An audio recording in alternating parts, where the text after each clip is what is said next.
Ce soir, dans E égale M6, découvrez les nouveaux mystères des animaux.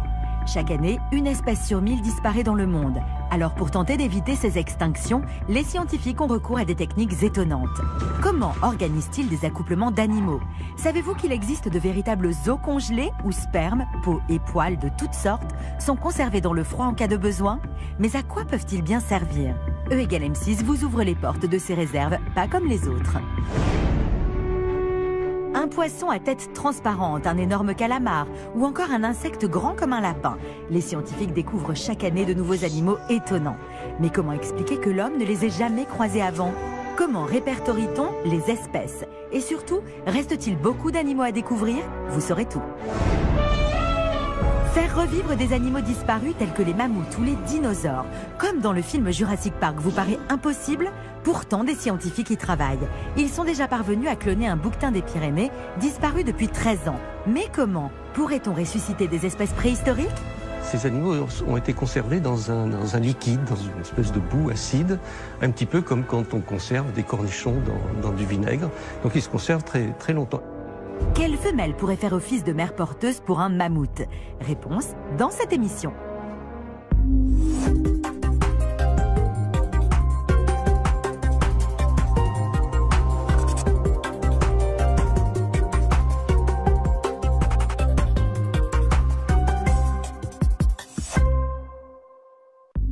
Bonsoir. Non, les animaux n'ont pas encore livré tout leur mystère.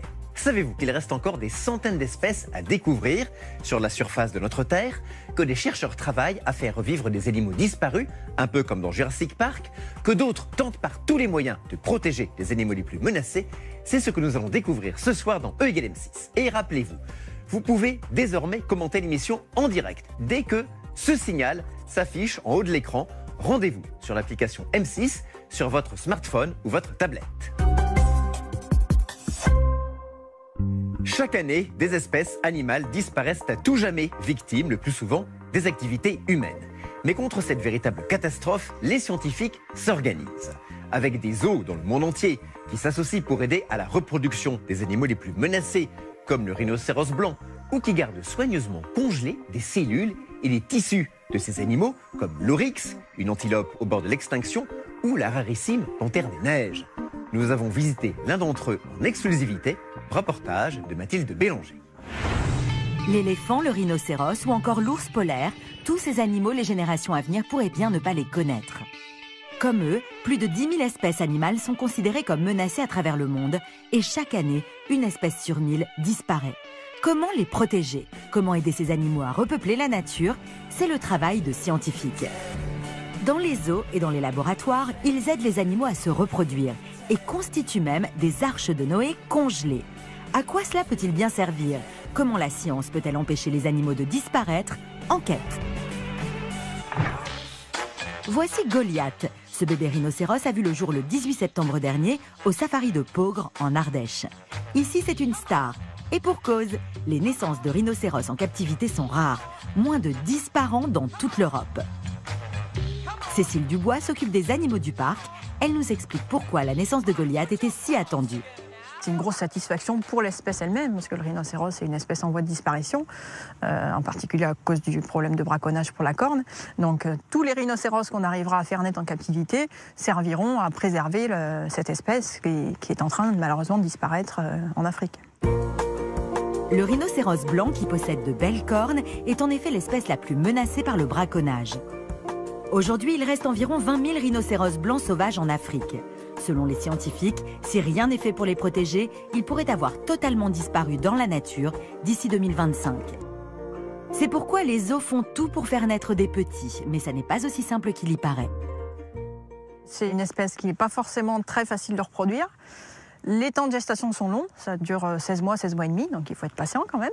Et puis il faut arriver à avoir des accouplements, parce que des fois ça ne marche pas forcément tout le temps. Des fois un mâle ne va pas forcément s'accoupler avec la femelle, parce qu'il la considère plus comme sa sœur, par exemple, que comme une femelle, une partenaire sexuelle potentielle. Donc des fois il faut faire des échanges entre parcs zoologiques pour arriver à stimuler la reproduction. Goliath est un bébé 100% européen. Voici sa maman, née en Pologne, et voici son papa, venu d'Angleterre. Il a été apporté par camion il y a 6 ans d'un autre zoo pour se reproduire. Et dans ces rencontres arrangées, rien n'est laissé au hasard, car il ne faut surtout pas que les rhinocéros qui s'accouplent soient de la même famille. Cela augmenterait le risque de maladie ou de malformation. Explication. Toutes les informations de notre corps sont logées dans nos gènes. Chaque gène possède 2 versions, l'une qui provient du père, l'autre de la mère. Un animal peut ainsi être porteur d'un gène malade sans pour autant être malade lui-même. Mais si 2 animaux porteurs du même gène se reproduisent, le risque de voir apparaître une maladie est plus important. C'est ce qu'on appelle la consanguinité. Pour éviter ce problème, les scientifiques étudient la famille de chaque rhinocéros afin de choisir les meilleurs partenaires possibles. Pour cela, ils sont équipés d'un logiciel capable de calculer le risque de consanguinité. Ça, c'est l'arbre généalogique de Goliath, donc il est là. On voit ses parents, donc son père, Samson, qui lui était né en Angleterre, sa mère, Douma, qui était née en Pologne. Et à partir de ce genre de document, donc c'est l'ordinateur qui calcule, on va pouvoir établir un score pour chaque mariage potentiel, on va dire, entre chaque mâle et chaque femelle. Et si le score est bon, on pourra ensuite décider du transfert d'un animal ou des 2 pour créer un couple reproducteur. L'année dernière, 11 rhinocéros blancs ont ainsi été déplacés, dont 7 ont déménagé dans un autre pays. Et les échanges concernent aussi d'autres animaux menacés. Les guépards, les ours blancs ou encore les pandarous font l'objet de ces programmes de reproduction. Mais parfois, la méthode naturelle ne suffit pas. Certains scientifiques travaillent donc sur des méthodes de reproduction artificielles. Nous nous sommes rendus dans l'Indre, au parc animalier de la Haute-Touche. Ici vivent des animaux du monde entier. Mais pas seulement. Des scientifiques ont aussi installé leur laboratoire au milieu du parc. Yann Locatelli est biologiste. Il a constitué un véritable zoo congelé. Dans ces cuves contenant de l'azote liquide, donc c'est des cuves réfrigérées, on stocke différents échantillons provenant d'animaux. Ces échantillons peuvent être des embryons, des cellules, de la semence ou des ovules qui pourront nous servir à stocker le patrimoine génétique des espèces menacées d'extinction. Dans ces bidons, il y a des cellules de plus de 400 animaux d'une 40aine d'espèces menacées, comme le taquin, la panthère des neiges et le gohore. Elles sont conservées à moins 196 degrés pour rester intactes pendant des dizaines d'années. Grâce à ces réserves, les scientifiques sont capables de créer des embryons d'animaux par fécondation in vitro, en faisant se rencontrer un ovule avec un spermatozoïde. L'étape de fécondation in vitro ou de procréation assistée nous permet donc d'augmenter artificiellement le nombre d'embryons qu'il est possible de produire pour une femelle et donc d'obtenir plus de descendants pour des effectifs très faibles de reproducteurs. C'est-à-dire à partir de très peu d'animaux, on peut produire beaucoup plus de descendants. Ces embryons d'espèces menacées grandiront dans le ventre d'une autre femelle, une mère porteuse. Et celle-ci n'est pas obligée d'être de la même espèce, même si bien sûr, elle doit être proche. Il y a quelques années, par exemple, Yann Locatelli et son équipe ont réussi une première mondiale. Grâce à une cellule mâle et une cellule femelle, ils ont créé un embryon de Cercica du Japon, une espèce asiatique, qu'ils ont implanté dans le ventre d'une biche élaphe, l'espèce française. Celle-ci a donné naissance à un petit faon en pleine forme. L'idée pour permettre de faciliter la préservation d'espèces rares, c'est d'utiliser des mères porteuses qui sont génétiquement proches, une sorte d'espèces cousines, on va dire, qui, elles, sont plus répandues dans le monde, et donc d'utiliser ces nombreuses mères porteuses pour porter beaucoup d'embryons et donc faciliter, on va dire, l'amplification de l'espèce rare. La dernière étape, c'est de réintroduire ces animaux nés en captivité dans la nature. Patrick Roux est spécialiste du comportement animal à la Haute-Touche. Il travaille à réintroduire par exemple l'Oryx algazelle, un animal qui a disparu de son milieu d'origine, en Afrique du Nord, depuis 30 ans. Une opération délicate. Il n'a pas appris à vivre de façon sauvage, donc il va falloir qu'il réapprenne. C'est pour ça qu'on les met au départ dans des réserves. Donc ils sont protégés, ils sont étudiés, surveillés. Et quand on pense que leur comportement ressemble au comportement des animaux sauvages vraiment, on peut les relâcher dans la nature. Il est plus facile à réintroduire des herbivores qui savent déjà brouter que d'autres espèces qui devront apprendre à trouver leur nourriture ou à chasser. Mais dans tous les cas, c'est une opération qui prend beaucoup de temps. L'Oryx algazelle, il a fallu 40-50 ans en captivité pour avoir suffisamment d'individus pour penser le réintroduire et le relâcher dans la nature. Il y a des pays où on ne peut pas réintroduire un animal parce qu'il y a trop d'humains. qui vivent sur le territoire où vivait l'animal avant. Et avant de réintroduire un animal, il faut protéger l'environnement dans lequel on va le réintroduire. C'est ça qui prend plus de temps. Alors même si les scientifiques peuvent faire beaucoup pour la protection des espèces, ils ne pourront pas sauver tous les animaux menacés d'extinction.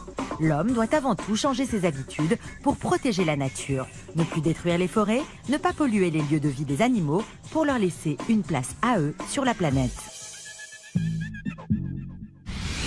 Savez-vous que chaque année, les scientifiques découvrent encore de nouvelles espèces d'animaux, y compris en France?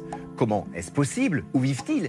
Et surtout, reste-t-il encore beaucoup d'animaux à découvrir? Reportage de Rémi Pain.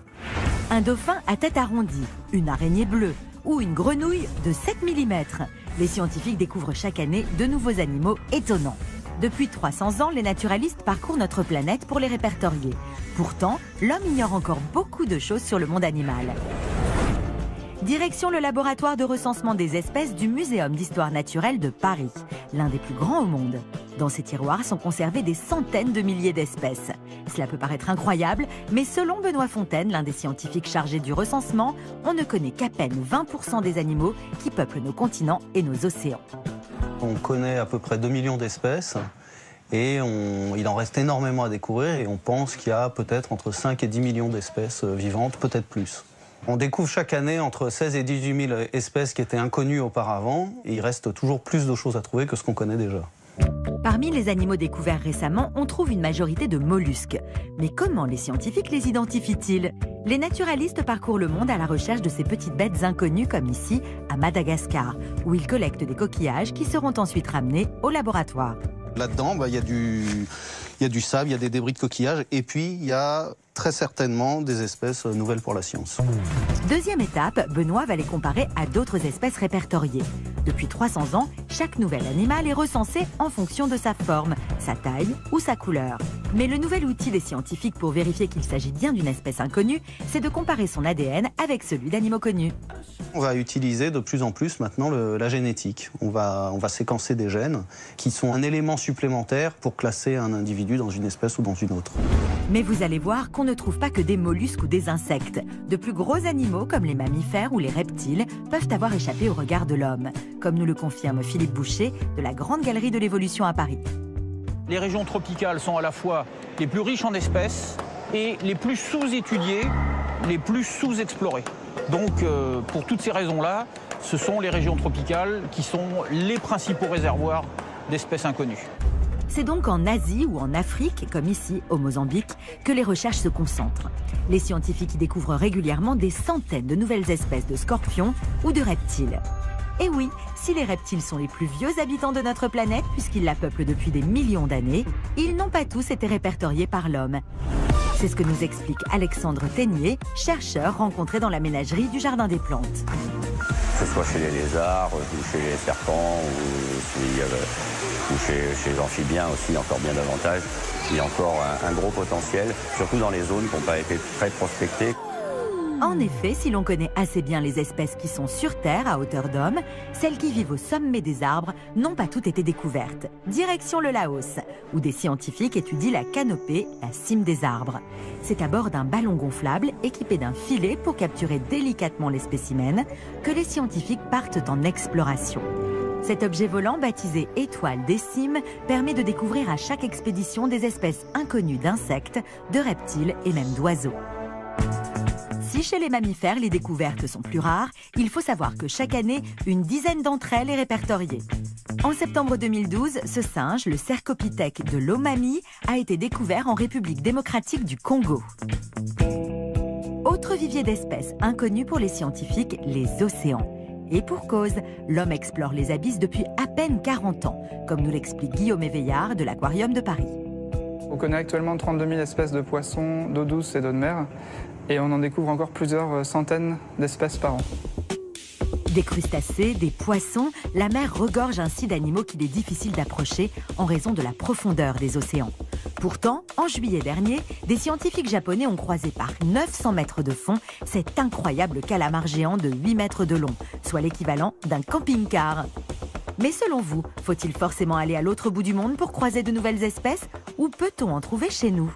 Nous avons posé la question à notre scientifique.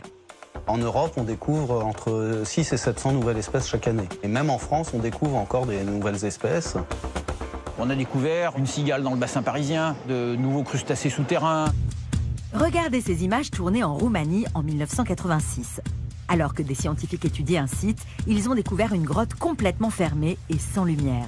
Restée isolée du monde extérieur pendant 500 000 ans, elle abritait des animaux totalement inconnus à la surface de la Terre. 30 nouvelles espèces ont ainsi pu être identifiées. Environ 80% des animaux resteraient à découvrir. Et avec les outils modernes, les scientifiques ont des moyens étonnants pour partir à leur rencontre. On continue à découvrir bon an, mal an dans le monde aujourd'hui une nouvelle espèce d'oiseaux, une vingtaine d'espèces nouvelles de mammifères, mais déjà plusieurs centaines de nouvelles espèces de poissons, de grenouilles, de reptiles. Alors la grande inconnue par contre, c'est combien est-ce qu'il reste à découvrir. Vous pensez avoir tout vu en matière d'animaux insolites? Eh bien, regardez notre sélection des physiques les plus étonnants d'espèces découvertes récemment. Voici le macropina, un poisson à la tête entièrement transparente. Et ce mille-pattes dragon rose qui sécrète du poison. Ou encore, ce singe, le rhinopithèque de Stricker, tout juste observé en Birmanie. Et cet insecte, la supercane de Shan, qui mesure 56 cm, soit la taille d'un lapin. Alors, si au détour d'un chemin, vous croisez une drôle de petite bestiole, n'hésitez pas à la prendre en photo. Vous pourriez ainsi participer au recensement de la vie animale sur notre planète et avec un peu de chance, lui donner votre nom. E=M6, animaux, mystères et découvertes, continue dans quelques instants. Restez avec nous, à tout de suite. Faire revivre des animaux disparus tels que les mammouths ou les dinosaures, comme dans le film Jurassic Park, vous paraît impossible? Pourtant, des scientifiques y travaillent.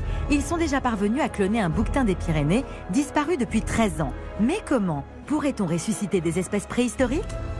Ces animaux ont été conservés dans un liquide, dans une espèce de boue acide, un petit peu comme quand on conserve des cornichons dans du vinaigre.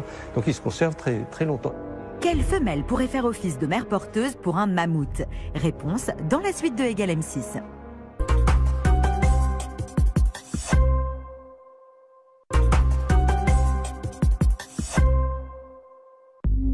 E=M6, les nouveaux mystères des animaux, deuxième partie.